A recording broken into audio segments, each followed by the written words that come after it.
আলু রোপণের মৌসুমে কৃষককে বেশি দামে কিনতে হয়েছে সার। অনেকে সারের সংকুলন করতে না পেরে অন্য ফসল চাষ করেছেন। সার সংকটে সামনে বড় মৌসুমে আবাদ ব্যাহত হওয়ার শঙ্কা কৃষকের মাঝে।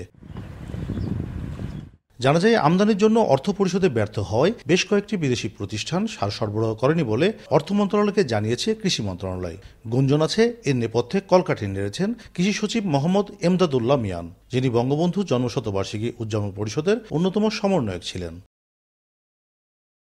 তবে কৃষি বিভাগ ও ডিলারদের দাবি, পর্যাপ্ত সরবরাহ আছে সারের। সার সহ সকল প্রকার কৃষি উপকরণের প্রাপ্যতা নিয়ে কোনো সমস্যা নেই।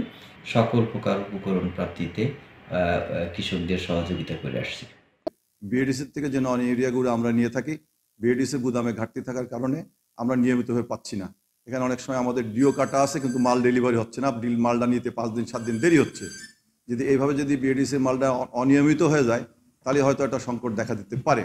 যদিও তাদের দাবির সঙ্গে মিল নেই মাঠের। সরবরাহকারী প্রতিষ্ঠানগুলো থেকে ডিলারদের মেসেজ দিয়ে বলা হয়েছে সার কম উত্তোলনের টাকা জমা দিতে। কৃষকও ঘুরছেন সঠিক দামে সার পেতে।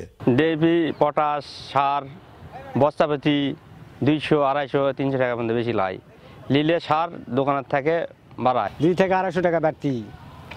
যে ধান আমরা লাগাবো বা নিরান খুরান করবো, এরপর হয়তো সার ফসফেটের দাম আবার বাড়তি করে দিতে পারে।